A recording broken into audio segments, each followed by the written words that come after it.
Kitabus salati ala Rasulillah sallallahu alaihi wasallam.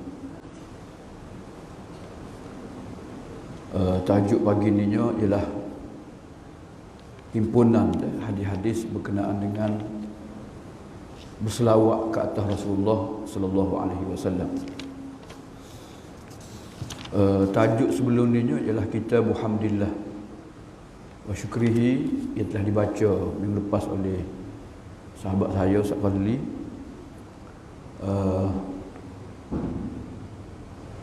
Bab memuji dan syukur kepada Allah Subhanahu Wa Taala. Jadi selawat ni disebut selepas daripada puji dan syukur kepada Allah. Ini kaitan dia ialah pertama sekali kita tengok dalam doa. Bila berdoa ni kita kena puji Allah dulu, kemudian baru selawat.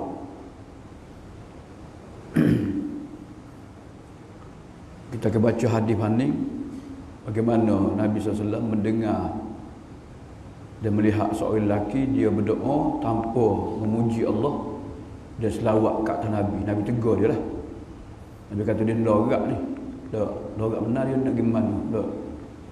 Jadi Nabi kata bila seorang kamu nak berdoa, maka hendaklah dia memuji Allah, selawat Nabi, barulah dia berdoa. Barulah doa dia akan diangkat oleh Allah Subhanahu Wa Taala.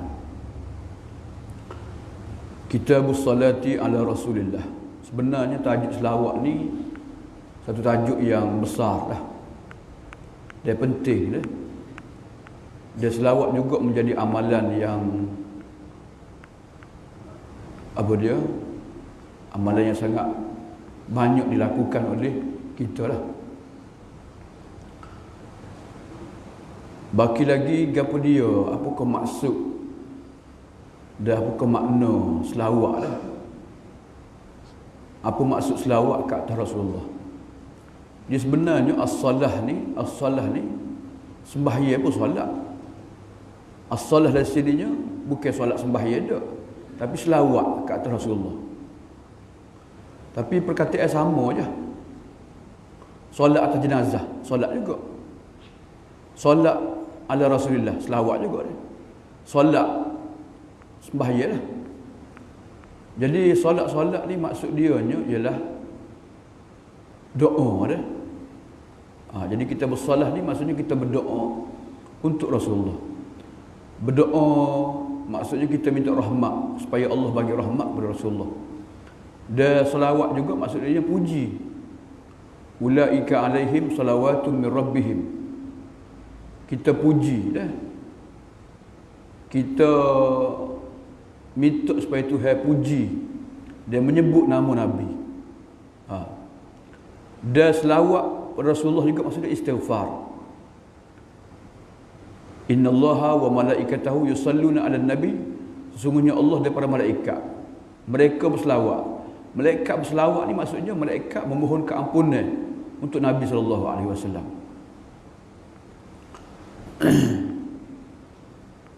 Ayat Qurannya firman Allah dalam surah Al-Ahzab ayat 56. Qala Allah Ta'ala innallaha wa malaikatahu yusalluna 'alan nabi ya ayyuhalladzina amanu sallu 'alaihi wa sallimu taslima. Ini biasanya ayat ni dibaca oleh khatib lah pada hari Jumaat. Tapi sebenarnya ayat ni bukan mesti kena baca. Tapi dalam teks tu ada dah. Memang kena baca semua. Tak. Memang tiap-tiap Jumaat kita kena dengar hak ni apa dia baca khatib lah. Jadi hak penting sebenarnya rukun khutbahnya selawat. Ayat ni baca kau tak baca, hak tu tak wajib dah. Baca ayat lain pun tak apa. Tapi khatib baca ni untuk memperingatkan kepada kita tentang pentingnya dan tentang perintah Allah supaya berselawat. Qala Allah Ta'ala, Allah berfirman, sesungguhnya Allah dan para malaikat selawat ke atas Nabi. Jadi Allah berselawat. Allah sendiri berselawat. Dan malaikat berselawat. Macam mana tu? Selawat macam kita ke macam mana? Jadi maksud selawat Allah ni, Allah memuji dan menyebut-nyebut nama Nabi di kalangan malaikat yang hampir dengannya. Di langit ni lah. Itu maksud innallaha. Dia maksud juga Allah memberi rahmat kepada Nabi. Ni tafsir ni disebut dalam Sahih Bukhari. Dalam Sahih Bukhari ada dah. As-salatu minallah ar-rahmah. Selawat daripada Allah tu maksud dia rahmat. Wa minal malaikah al-istighfar. Dia selawat daripada malaikat pula merupakan istighfar, memohon ampunan dia. Wa malaikatahu, dan para malaikat. Malaikat ni tu sebut malaikatnya dia. Malaikat ni jamak sebenarnya. Mufrad dia malakun. Jadi bilangnya malaikat ni ramai. Sehingga Nabi sebut tiap-tiap hari dah malaikat, setiap kali malaikat masuk dalam Baitul Ma'mur 50,000 masuk malaikat. Kamu dia mereka keluar tak akan masuk sampai bila. Orang lain pun masuk. Tak tahu banyak mana malaikat ni. Bahkan malaikat bilangnya dia lebih ramai daripada manusia lagi. Langit ini ada 7 lapis. Bumi permukaan tak ada permukaan yang kedua, ketiga penduduk tak ada dah. Manusia dari tanah juga tu orang mati adanya. Hak hidup ni atas permukaan bumi . Tapi malaikat ni ada malaikat berada pada langit pertama, langit kedua, langit ketiga sampai langit 7. Yang memikul arah berada dah. Jadi Nabi sebut langit ini tidak ada shibrin, tidak ada sejengkal. Sejengkal, 2 jengkal kecuali ada malaikat. Menurut ramainya malaikat dah. Dan sehingga Nabi sebut at-tatis sama. Langit ni berat. Kerik-kerik bunyi langit. Berat tak berat menanggung malaikat ni. Ramai dah. Walillahi junudus samawati wal ard. Dan bagi Allah tentera dia di langit dan di bumi dah. Wa ma ya'lamu junuda rabbika illahu. Tidak mengetahui jumlah tenteranya kecuali dia sahaja. Jadi malaikat ni jauh lebih ramai. Bahkan setiap manusia ni ada malaikat yang jaga. Bahkan seorang manusia di berapa orang malaikat jaga. Malaikat yang jaga janin ada. Malaikat yang jaga kita hari-hari. Depan, belakang, kiri, kanan. Malaikat yang jaga rezeki, malaikat yang jaga matahari. Macam-macam dah lah. Innallaha wa malaikatahu, dan seluruh malaikatnya, betapa ramainya malaikat, yusalluna ala nabi, mereka berselawat ke atas Nabi. Maksudnya malaikat memuji dan juga mereka ni meminta keampunan dan doa untuk Nabi SAW. Ini Tuhan nak gambar betapa mulianya, tingginya kedudukan baginda sallallahu alaihi wasallam.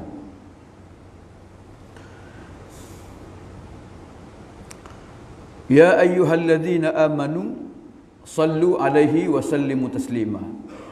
Selepas tu barulah Tuhan perintahkan, wahai orang-orang yang beriman, hendaklah juga kamu berselawat ke atasnya dan ucapkan salam. Jadi Allah perintah ke kita selawat juga kepada Nabi dan ucapkan salam. Apa maksud perintah Allah dah? Dia perintah ni Allah perintahkan kepada orang yang beriman. Kita tak tahu cara macam mana nak buat dah, kecuali Nabi tunjuk ajar, betul tak? Sebab tu ada hadis belakang-belakang ni, sahabat tanya, wahai Rasulullah, kami tahu cara nak ucap salam kepada kamu, tapi macam mana nak selawat? Macam mana nak selawat? Sahabat tanya. Jadi Nabi ajarlah. Nabi kata qulu, sebutlah Allahumma salli ala Muhammad wa ala ali Muhammad. Kalau kita pandai-pandai kita katalah dah sallaina ala Muhammad kita. Dah. Kita akan kata sallaina ala Muhammad. Tapi bukan tu kalimah Nabi ajar. Nabi ajarnya Allahumma salli ala Muhammad. Bukan sallaina ala Muhammad dah. Kita minta, kita doa kepada Allah supaya Allah puji, Allah angkat darjat, Allah muliakan, Allah menyebut nama Nabi. Itu cara dah. Jadi kita kena ikut cara Nabi ajarlah. Jadi maksud sallu alaihi wasallim taslimannya ialah kita minta supaya Allah sendiri yang mencucuri, kita mendoa kepada Allah supaya Allah memberi rahmat dan kepujian kepada Nabi sallallahu alaihi wasallam. Dia setiap amalan yang kita lakukan, hatta dalam amalan berbentuk zikir, baca selawat sekalipun, kita kena faham makna lah. Kena faham makna lah. Barulah tercapai maksud sebenar daripada suruhan agama ni. Jadi apa maksud selawat kat atas Nabi? Apa maksud kita selawat kat atas Nabi sallallahu alaihi wasallam? Jadi kita jelas dah ni maksud selawat kat atas Nabi, maksudnya kita memohon kepada Allah. Allah memuji dan menyebut-nyebut nama Nabi dah. Sebenarnya tanggungjawab kita Nabi ni banyak. Selawat tu salah satu daripada tanggungjawab kita Nabi lah. Kita wajib beriman kepada Rasulullah. Wajib. Bahkan kita wajib mengasihi Nabi lebih daripada segala-galanya. Ayyakunallahu wa rasuluhu ahabba ilaihi mimma siwahuma. La yu'minu ahadukum hatta akuna ahabba ilaihi min walidihi wa nasi ajma'in. Tidak beriman seorang kamu sehingga dia lebih mengasihi aku lebih daripada ibu bapa dia, anak-anak dia, dan manusia semua sekali. Qul in kana aba'ukum wa abna'ukum dah. Jadi wajib kita mendahulukan kasih kita kepada Nabi lebih daripada segala-galanya. Sebab itulah sahabat-sahabat sanggup korbankan diri mereka, jiwa raga mereka, harta benda mereka untuk Rasulullah. Fidaka abi wa ummi. Ada sahabat-sahabat yang putus jari. Jadikan tubuh mereka sebagai perisai untuk mempertahankan, melindungi Rasulullah sallallahu alaihi wasallam. Umar pernah sebut, wahai Rasulullah, mu ni manusia yang pada aku sayang kecuali diri aku lah. Nabi kata, Umar tidak beriman seorang sehinggalah aku lebih dia kasihi daripada diri dia sendiri, daripada ibu bapa dia, daripada anak dia dah. Kita mempercayai, beriman dengan ajaran Nabi, mengikut sunnah Rasulullah, mempertahankan agama Rasulullah. Tu tanggungjawab tu kewajipan. Selawat ni ada ulama kata sunat aja, sunat, hukum dia sunat. Ada kata wajib tu sekali, sebab perintah ni sekali ya. Memang ayat ni perintah. Perintah ni al-amru, perintah ni berapa kali kena buat? Sekali ya. Maknanya setengah ulama kata perintah selawat ni wajibnya sekali ya seumur hidupnya. Kamu lihat lain-lain tu sunat lah. Ada kata tak, selawat ni wajib setiap kali dalam tasyahud akhir. Sebab soalan belakang ni, hadis ni, sahabat kata Rasulullah, kami tahu cara nak ucap salam, kami tak tahu cara selawat macam mana. Jadi soalan tu ialah selawat dalam tasyahud akhir. Maksudnya Imam Syafi'i mengambil istinbat daripada hadis ni, wajib selawat ke atas Nabi dalam tasyahud akhir. Tasyahud akhir wajib selawat dah. Lepas habis tasyahud baca Allahumma salli ala Muhammad wa ala ali Muhammad. Ada ulama yang mengatakan selawat ni wajib apabila setiap kali disebut nama Nabi. Kita kebaca lah. Nabi kata manusia yang paling bakhil ialah bila nama aku disebut dia tak selawat. Dia tidak selawat. Jadi kita nak ayat selawat ni salah satu dari tanggungjawab kita kepada Nabi sallallahu alaihi wasallam. Sebab apa? Sebab besarnya jasa Nabi ni. Kita kena agama, siapa Islam kepada kita, boleh beriman, kita ngaji hadis, ngaji Quran ni kerana Rasulullah. Allah selamatkan kita ni kerana Rasulullah. Jadi berhaklah kita ni puji dan mendoakan untuk Nabi sallallahu alaihi wasallam. Man lam yashkurin nasa lam yashkurillah. Tidak bersyukur kepada Allah, orang yang tak bersyukur, tak berterima kasih, tak menghargai jasa manusia. Jadi menghargai jasa Rasulullah dengan cara berselawat. Sallu alaihi wa sallimu taslima. Syekh Saleh Utsaimin sebutlah, hak sebaik-baiknya selawat ni kena reka dengan salam. Sebab tu yang sebut sekali kan, sallu alaihi wa sallim taslima. Tapi kalau selawat saja tak sebut salam, boleh ke tak? Boleh. Dah. Kita sebut Allahumma salli ala Muhammad saja. Boleh. Boleh. Harus dah. Ataupun salam saja. Assalamualaikum ya Rasulullah. Pun boleh juga. Bila orang pergi ziarah kubur, dah. Ziarah kubur Nabi di Madinah, bagi salam Nabi. Tak ucap pada selawat dah. Boleh. Assalamualaikum ya Rasulullah, ya Habiballah. Boleh. Selawat sahaja pun boleh. Salam saja pun boleh. Tapi afdalnya ialah kita selawat dan salam sekali. Bahkan setengah-setengah lafaz tu ada at-tabrik dia panggil dah. Allahumma salli wa sallim wa barik. Doa supaya keberkatan dah. Baki lagi apa maksud Allahumma salli wa sallim, minta selamat untuk Nabi dah. Nabi mati dah. Selamat macam mana dah?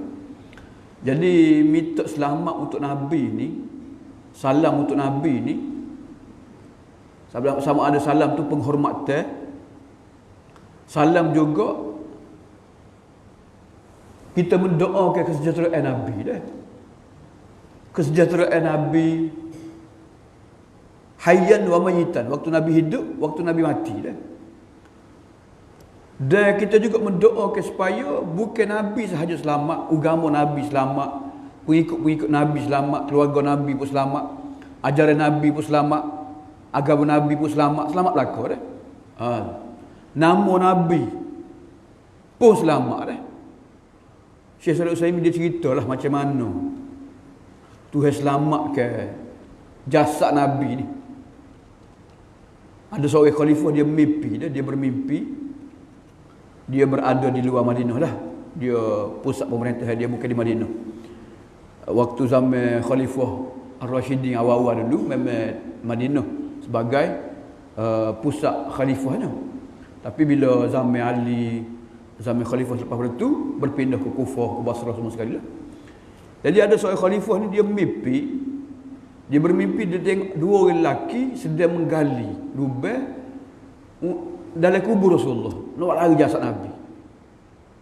Jadi dia tak nak tidur lah. Jadi dia pun terus pergi ke Madinah. Dia buat jamuan, dia panggil orang makan. Dia pun cek seorang. Dia cek lah. Tak jumpa muka dua lelaki yang dia tengok dalam mimpi tu. Dia buat pula sekali lagi dah. Dia kata ada orang tak mari ni. Mari Madinah aku jemput belakang dah ni. Ada tak mari ni. Akhirnya orang adalah dua orang tu. Dua orang tu dia tak cara mana dia kerja dia lah. Jadi akhirnya dipanggil dua lelaki ni. Orang asing lah, orang luar lah. Jadi bila dia tengok dua lelaki ni, dia pecah lah. Dalam mimpi aku tengok dua orang. Bila disiasat-siasat akhirnya jumpa. Kena-kena dia korek lubang. Dia korek lubang. Nak siapa dah dekat kubur Nabi. Dia korek-korek tu dah. Nak lari jasad Rasulullah ni. Jadi lepas tu khalifah pun perintahkan supaya buat tembok dari tanah dah. Sekat dengan apa dia, timur dengan besi semua sekali keliling kubur Nabi SAW supaya selamat dah. Dilindungi semua sekali dah. Itu maksud wasallim taslima dah. Tuhan selamatkan Nabi waktu hidup dan waktu jasad Rasulullah pun Tuhan selamatkan dah. Dia selamat juga daripada orang puja kubur Nabi ni. Dah. Orang puja kubur Nabi ni. Kalau orang tak jaga betul-betul kubur Nabi ni. Kubur Nabi ni sebelum ni ada bila perluasan Masjid Nabawi ni, ada pendapat ulama yang keluar fatwa supaya pindah ke kubur Nabi. Sebab dalam masjid kan. Ada kata tak boleh pindah dah situ dah sebab tu takdir Allah Taala dah. Jadi akhirnya mereka buat keputusan, mereka buat pagar. Mereka buat tembok. Dan keliling kubur Nabi dah. Selamat apa dia? Supaya tidak dijadikan tempat pemujaan lah. Sebab memang ada. Dalam hadis kita baca ni, insya-Allah Nabi larang daripada orang menjadikan kubur Nabi tempat perayaan. Tempat apa dia? Orang bergembira lah. Innallaha wa malaikatahu yusalluna 'alan nabi ya ayyuhalladzina amanu sallu 'alaihi wa sallimu taslima. Kita akan sebutlah insya-Allah ni tempat-tempat di manakah kita patut dan kena selawat ke atas Nabi sallallahu alaihi wasallam. Jadi selawat ni salah satu daripada tanggungjawab kita kepada Nabi. Selain pada kita kena ikut, kena membenarkan, kena mempertahankan dah. Kena mempertahankan. Okay, banyak berlaku isu-isu sebelum ni, orang hina, orang buat kata Nabi, orang hina Nabi kan. Jadi umat Islam bangkit dah, membantah apa dia tindakan ataupun kelakuan setengah musuh ni yang menghina Rasulullah dah. Boleh mencetuskan kemarahan umat Islam lah. Memang gitu pun lah. Wa ana Abdullah bin Amr bin As radhiyallahu anhuma annahu sami'a Rasulullah sallallahu alaihi wasallam yaqulu man shalla alayya salatan sallallahu alaihi biha ashran, rawahu Muslim. Riwayat daripada Abdullah bin Amr bin Al-As radhiyallahu anhuma bahawa beliau telah mendengar Rasulullah sallallahu alaihi wasallam bersabda, sesiapa yang berselawat ke atasku sekali, maka Allah akan membalas selawatnya 10 dah. Hadis riwayat Muslim. Hadis berkenaan dengan selawat ni banyak dah. Tapi tak perlulah kita ambil hadis-hadis yang tidak sahih. Hadis-hadis yang maudhu', hadis-hadis yang terlalu dhaif, tak perlu dah. Kerana cukup dah dengan hadis-hadis sahih berkenaan dengan kelebihan selawat. Walaupun hadis ni pendek, simple, ringkas saja, Nabi sebut sesiapa yang selawat ke atasku sekali, Allah membalas selawatnya 10 kali dah. Kita royak dah selawat Nabi ni maksudnya kita mendoakan untuk Nabi. Allahumma salli ala Muhammad. Tuhan balas 10 kali. Mana Tuhan balas rahmat kepada kita 10 kali. Allahu akbar. Sebab tu selawat ni sifat. Selawat biasa ni pun Allah Muhammad pun selawat sifat dah. Selawat ni sifat penyembuh. Sebagaimana surah Al-Fatihah, sebagaimana zikir-zikir Nabi ajar, doa-doa, ruqyah Nabi ajar. Selawat juga antara apa dia ucapan zikir untuk syifa, untuk merawat penyakit. Sebab bila kita selawat Nabi sekali, Tuhan bagi rahmat kepada kita. Dah, Tuhan bagi rahmat kepada kita 10 kali. Al-hasanatu bi asyri amsalihah. Satu kebaikan dibalas 10 kali ganda.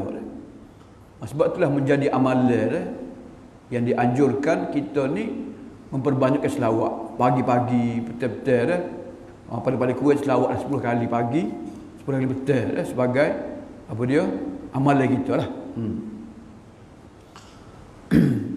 Man shalla alayya salatan, sesiapa yang berselawat ke atasku sekali, Allah berselawat ke atasnya 10 kali. Jadi sebaik-baiknya kita selawat, dia salam sekali, dia doa keberkatan untuk Nabi dah. Jadi kalau kita selawat salam dia doa keberkatan, maka ketiga-tiga itu dapatlah. Allahumma salli wa sallim wa barik ala Muhammad wa ala ali Muhammad.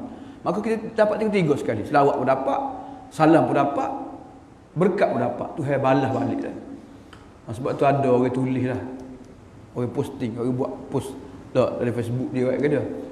Kalau kita nak supaya penyakit kita disembuhkan, kita doalah untuk orang supaya Tuhan sembuh. Sebab apa? Sebab malaikat doa walaka bimislihi dah. Mu boleh gitu juga. Kita tengok orang susah, kita doalah Tuhan permudahkan untuk dia. Maka malaikat akan doa untuk kita, Tuhan permudahkan urusan kita pula. Jadi malaikat akan doa untuk kita balik dah. Gembira lagi. Apa saja doa kita kepada saudara kita, maka Tuhan malaikat akan doa juga untuk kita juga. Jadi doa malaikat Tuhan makbul. Sebagaimana hak ni Tuhan sendiri balas selawat untuk kita bila kita selawat kata Nabi sallallahu alaihi wasallam. Jadi yang sebut selawat tu syifa, bukan selawat sifat dak. Sifat luka apa dia? Ada ke selawat sifat ada ke? Tapi selawat biasa pun sifat dak. Selawat biasa ni sifat dak. Ni fadilat dia. Selawat Allahumma salli ala Muhammad tu sifat tu. Sebab apa? Sebab Tuhan sendiri yang membalas selawat yang kita ucapkan.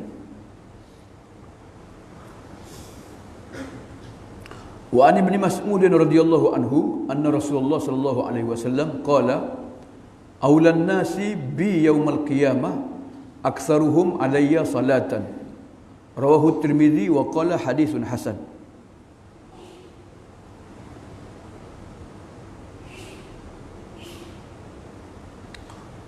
Riwayat daripada Ibnu Mas'ud radhiyallahu anhu, beliau melaporkan bahawa Rasulullah sallallahu alaihi wasallam bersabda, manusia yang paling utama, manusia yang paling hampir denganku pada hari kiamat ialah orang yang paling banyak di kalangan mereka berselawat ke atasku. Hadis riwayat Tirmizi, dan dia berkata hadis ni hadis hasan. Manusia yang paling hampir, paling utama, dekat dengan Nabi. Golongan VIP ni. Duduk majlis dengan Nabi ni, hampir dengan Nabi ni, berjiran dengan Nabi ialah orang yang paling banyak berselawat ke atas Nabi sallallahu alaihi wasallam. Jadi kenapa disebut orang yang paling banyak selawat? Siapakah mereka ni? Ada orang pergi zahir hadis ke? Dia banyak selawat sungguh lah. Dia pun letaklah 1000 sehari selawat dah. Pagi ke petang ke dah. Kena. Jadi setengah ulama kata orang yang paling banyak selawat Nabi ni maksudnya orang ngaji hadis. Betul tak? Orang baca hadis, orang ngaji hadis, orang ngaji hadis. Sebab apa? Sebab sehari-hari dia baca 100 hadis, 200 hadis. Setiap kali lalu hadis, dia baca matan setiap hadis selawat Nabi. Dia terjemuh hadis selawat Nabi pula. Tak? Dia setiap kali dia mengajar agama sebut nama Nabi, dia akan selawat Nabi sallallahu alaihi wasallam. Jadi mereka lah orang yang paling banyak selawat kepada Nabi. Jadi kalau orang tu selawat Nabi tak, dia pergi zahir ayat hadis ni lah, kemudian dia tinggal benda lain, semayang dok, apa dia baca Quran benda, zikir benda, selawat saja dah. Jadi ke? Tak jadi tu. Jadi selawat ni hukum dia kekal dengan sunat dah, dengan sunat dah. Tapi banyak selawat tu jangan siapa kau berikat dia mencuai ke perkara-perkara zikir lain hak wajib dah. Jadi sembahyang hak wajib kena buat. Walaupun selawat ni apa dia baca Quran, hak Tuhan apa dia? Hak Nabi suruh kena baca Quran dah. Dan zikir-zikir lain dah. Saya mengajar ada kitab tasihih doa dah. Cara nak meluruskan zikir lah. Dia sebutlah keutamaan hak mana lebih utama, semaya kau utama, baca Quran kau utama, doa kau utama, selawat kau utama dah. Dia sebenarnya utama tak utama ni mengikut suasana, mengikut keadaan. Kalau orang duk bel, hak afdalnya kepada dia, jawab azan lah. Hak tu lebih afdal. Hatta baca Quran sekali pun kita berhenti sekejap, kita jawab azan. Dan kita doa, selawat Nabi dan doa apa dia lepas azan. Bila kita dengar orang bersing ataupun kita tengok orang sakit, kita doa untuk orang sakit, itu lebih utama daripada kita buat zikir-zikir lain. Jangan tengok keadaan dah. Tengok waktu yang mana orang bagi salam kita selawat juga. Berhenti dulu selawat tu, jawab salam orang dulu.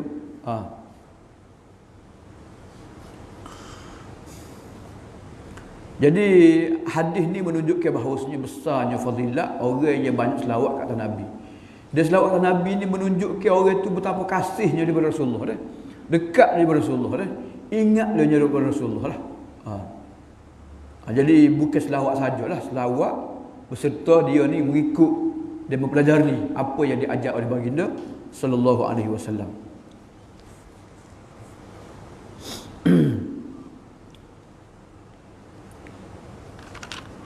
Hadis yang ketiga dia wa an Aus bin Ausin radhiyallahu anhu qala Rasulullah sallallahu alaihi wasallam inna min afdali ayyamikum yaumul jumu'ah fa aksiru alayya minas salati fihi fa inna salatakum ma'rudatun alayya. Qalu ya Rasulullah wa kaifa tu'radu salatuna alayka wa qad aramta? Qala yaqulu balita. Qala inna Allah azza wa jalla harrama 'alal ardi ajsadal anbiya. Rawahu Abu Daud bi isnad sahih. Riwayat daripada Aus bin Aus radhiyallahu anhu. Ayah dia pun nama Aus, anak dia pun nama Aus juga.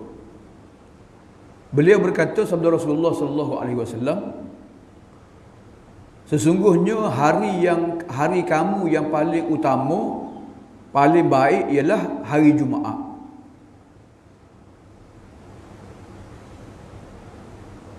Maka hendaklah kamu memperbanyakkan selawat ke atasku pada hari itu. Kerana selawat kamu dibentangkan kepadaku. Jadi dalam hadis ni Nabi suruh memperbanyakkan selawat pada hari Jumaat. Nabi ni penghulu Rasul-Rasul Nabi-Nabi.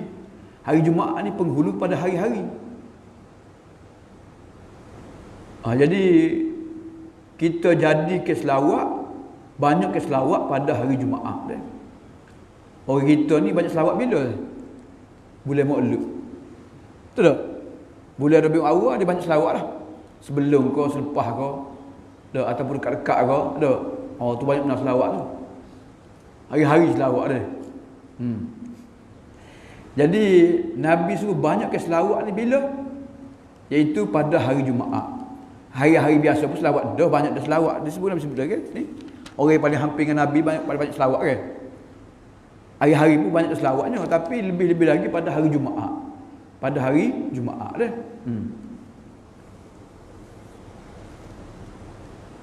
Berapa tak selawat hari Senin? Kan Nabi beranak hari Senin kan? Atau hari Jumaat apa hari Senin? Kena ikut Nabi lah. Macam puasa juga. Apa tak puasa hari Jumaat? Afdal ke hari Jumaat? Puasa Jumaat? Dok puasa ni hari Senin kami. Lain tu. Kan? Lain belakang. Jadi kita nak royaknya, afdal tu Nabi royak. Bukan pandang-pandang kita dok. Kalau pandang kita berat. Kan? Sesungguhnya hari yang paling afdal, paling utama adalah hari Jumaat. Maka hendaklah kamu berbanyakkan selawat ke atasku. Tak kira lah hari Jumaat ke malam Jumaat ke, banyak ke selawat ke atas Nabi dah. Kemudian Nabi sebutlah, sesungguhnya selawat kamu dibentangkan kepadaku. Setiap selawat kita ni, ni fa inna solatakum ni, sama ada selawat pada hari Jumaat ataupun ada hari lain, semua selawat dibentangkan disampaikan kepada Nabi dah. Jadi sahabat pelik lah kepada Rasulullah. Sekarang ni mu masih hidup tak apalah. Bila mu mati, macam mana selawat dibentang kepada kamu? Mu mati dah. Ni nak royak akidah para sahabat. Sahabat meyakini Rasulullah akan mati. Dia bila Rasulullah mati gak, berpindah ke alam barzah lah. Dah, alam lain lah Nabi. Dan Nabi tak tahu bila Nabi orang selawat Nabi bila Nabi mati gak. Ni akidah para sahabat ni. Walaupun tak sebut sini. Sebab sahabat tanya, Pak, macam mana selawat sampai kepada kamu? Sedangkan mati dah. Mu hancur dari tanah dah.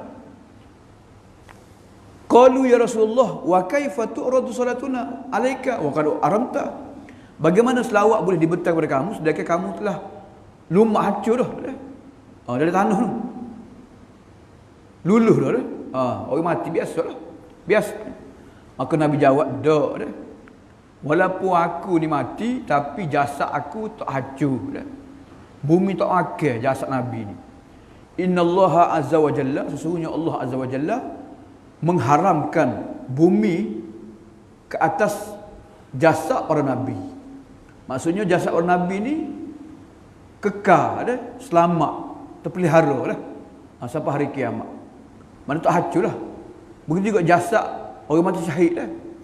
Ramai. Bila kajian Saudi dia sodok tanah tu, tak tubik terkeluar apa dia syuhada Badar, Uhud semua sekali dia. Masih ada lagi jasad-jasad dia. Molek-molek lagi dah. Jadi sebagaimana jasad para nabi Tuhan mulia ke, begitu juga jasad orang-orang syahid juga Tuhan mulia ke. Bukan ada setengah-setengah. Orang memang Tuhan jaga jasad dia dah. Jadi dalam hadis lain ada sini ke? Tu bawah sekali disebut dah. Maksudnya ada malaikat khusus ditugaskan untuk catat untuk ambil, untuk kutip selawat ni sapa Nabi dah. Jadi makrulatul alayya ni maksudnya malaikat tu dah sapa ke, wahai Rasulullah, ni selawatmu daripada umat kamu, selawat untuk daripada umat kamu. Dan ada hadis Tuhan kembalikan ruh Nabi dan Nabi jawab selawat dia dah. Setiap kali orang selawat Nabi, apa dia? Tuhan kembalikan ruh dia jawab semula selawat dan salam mereka dah. Ada kata Nabi jawab ni apabila kita bagi salam dekat dengan kubur Nabi di Madinah tu kan.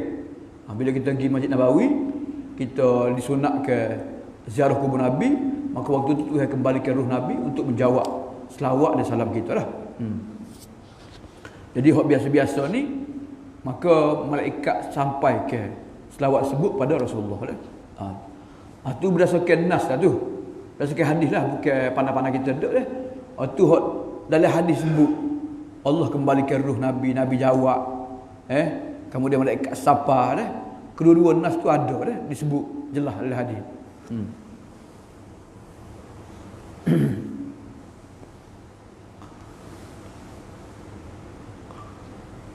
Kita kata macam mana ruh Nabi kembali, lepas jawab, lepas tu gak mati semula, lepas kembali pula dah. Ruh ni memang ruh ni cepat dia punya pergerakan dia dah. Kena ruh ni cepat dah. Saya pernah buat apa dia pembentangan kata hijau lah. Kita jemput ke Dr. Khairul Nazrin, dia betul pasal ruh. Tesis PhD dia lah, berkenaan dengan ruh ni. Memang ruh ni cepat pergerakan dia lah. Tak boleh nak ukur dengan pergerakan fizikal kita dak lah. Ruh ni memang cepat dah. Nabi semalam Nabi naik apa dia? Nabi temu Nabi Musa waktu daripada Mekah ke Madinah. Nabi tengok Nabi Musa. Bila Nabi naik langit, ada Nabi Musa langit. Dah, ruh dia ada. Mana cepatlah. Pergerakan ruh tu cepat dah. Mimpi kita juga mimpi kita pergi rata, mimpi perang waktu perang ni, khabar-khabar datang hati dah. Dah. Beramak gaucur ada sini. Jadi ruh ni dia melangkaui alam, dia melangkaui masa dan suasana lah. Tak serupa dengan jasad kita. Jasad kita ni kalau orang buat sekatan kat orang belak kata nak gimana situ lah. Nak posisi semula. Jadi ruh dia berbeza dah.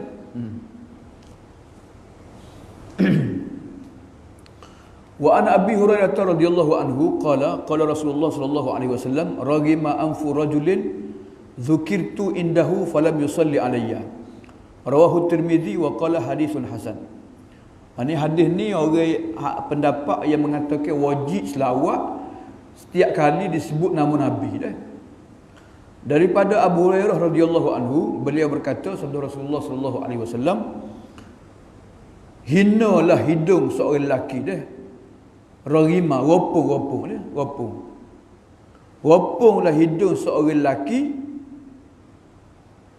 bila aku disebut di depannya, maka dia tak berselawat ke atasku dia. Dia senyap dah. Dalam hadis lain sebut, Nabi sebut manusia yang paling bakhil. Manusia yang paling bakhil ni ialah orang yang bila mendengar aku disebut tapi tak selawat dah.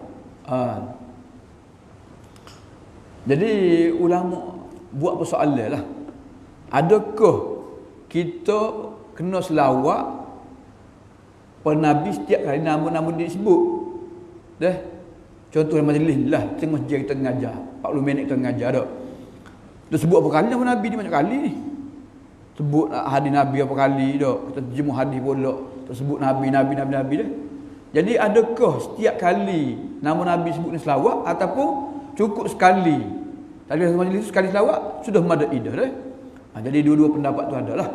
Maknanya pada kurang dalam majlis ni sekali kita sebut nama Nabi, Nabi sebut surah gugur. Kewajipan dia tanggungjawab kita lah. Ni tak selawat sekali habuk. Sekali pun tak. Tak. Setengah dia dengar Nabi. Tak terlintas pun untuk selawat. Dia tak tubik mulut dia sallallahu alaihi wasallam dah. Ragima anfu rajulin, wapunglah hidung seorang lelaki, hinalah hidung seorang lelaki. Dah. Dia hina seorang ni kalau hidung tak ada lah. Uduh paling uduh sekali dah. Kan? Sebab dia duduk depan, dia nampak hidung tak wuduh. Zukirtu, aku disebut di depannya, maka dia tak selawat ke atasku. Hadis riwayat Tirmizi, dia berkata hadisnya hadis hasan. Jadi selawat ni bila pada hari Jumaat kita baca dah kan. Saat ni afdal selawat pada hari Jumaat dah. Kemudian dalam umur sekali paling kurang nak selawat dah. Dalam sembahyang pun nak selawat dah. Lepas pada kita jawab azan. Lepas jawab azan kita selawat Nabi, baru kita doa Allahumma rabb hadhihi da'wati tammah wassalatul qa'imah dah. Itu juga tempat-tempat yang disuruh selawat. Kemudian kita nak doa, nak berdoa, dah kita puji Allah dulu, baru dah selawat ke Nabi, baru kita doa dah. Kemudian hadis yang terakhir, wa anhu radhiyallahu anhu qala Rasulullah sallallahu alaihi wasallam la taj'alu qabri idan wa sallu alayya fa inna salatakum tablughuni haitsu kuntum. Daripada Abu Hurairah radhiyallahu anhu, beliau berkata, sabda Rasulullah sallallahu alaihi wasallam, jangan kamu jadikan kuburku tempat perayaan. Idan ni tempat perayaan, tempat sambutan. Wasallu alayya, cukuplah kamu selawat sahaja ke atasku dah. Dia selawatlah kamu ke atasku. Kerana fa inna salatakum, kerana selawat kamu di mana sahaja kamu berada, tak perlu beri kubur Nabi, mana sahaja, duduk di tempat kita ke, duduk di Madinah ke, duduk Mekah ke mana ke, maka selawat kamu tentak sampai kepadaku haitsu kuntum, di mana sahaja kamu berada dah. Sebab memang ada malaikat nah ditugaskan untuk mencatat dan untuk menyampaikan dah. Tak pelik gapo lah ni dah orang WhatsApp, orang hantar mesej siapa lalu, tengok juga masa siapa lalu dah. Dari masa yang sama siapa. Atas siapa dah. Asal ke lain clear dah. Jadi kalau kubur Nabi pun tak boleh kita beri pun buat perayaan, maka kubur-kubur lain lagi tak boleh. Kubur-kubur orang lain hak dia anggap Nabi juga, sedangkan tak ada sanak pun. Kubur hak betul-betul kubur Nabi ni Nabi Muhammad ya. Kubur Nabi Adam ke, kubur Nabi Hud ke, kubur Nabi apa lagi, Nabi Musa ke, semua tak ada sanak ya boleh dipercayai belaka dah. Kubur Husain tu ada 100 butir kubur. Tak tahu mana sah dah. Mesir ke, di Karbala ke, di Basrah ke, mana sah tak tahu mana dah. Kubur tak janggut orang kata pasal butir sah. Di pasal Bekes dah. Mana sah tahu dah. Jadi kubur pastinya kubur Nabi Muhammad SAW dah. Kubur Abu Bakar, kubur Umar. Tu memang terpelihara dah. Terjagalah. Jadi Nabi melarang kita berhimpun dia buat perayaan dah. Jadi hak Nabi larang ni berlaku sungguh. Berlaku lah. Dah orang sengaja duk berenda, duk selawat, duk beripung-ripung dah, duk buat majlis dekat dengan kubur dah. Jadi ni kubur Nabi tu jagalah. Tapi kubur orang lain menjadi mangsa. Dia menjadi mangsa. Hatta kubur Imam Syafi'i sendiri. Dah tanyalah orang ngaji Azhar tahu. Dah waktu saya pergi ziarah, pergi belajar lebih kurang lah. Apa dia persatuan pelajar ni kutip nah. Buat kutip pen lah. Nak upgrade kubur Imam Syafi'i. Dah nak buat comel lah. Ada. Sebab apa? Sebab setiap kali peperiksaan pelajar akan pergi doa kat kubur Imam Syafi'i. Dah mu baca malas tak apa keesanya. Mu ikut buat gapo dia. Dah. Mu baca-baca molek ke, hafal-hafal molek Imam Syafi'i kata gapo dia. Lulus dah periksa. Di kubur saja baca dak. Tak lulus dah periksa je. Kena. Jadi tak perlulah dah. Jadi kalau hak kubur Nabi pun Nabi lagi kita berhimpun, maka lebih lagi kubur lain tak boleh kita berhimpun dia buat perayaan dah. Itu sahaja wallahu a'lam. Aku qauli hadza. Astaghfirullah li wa lakum. Wassalamualaikum warahmatullahi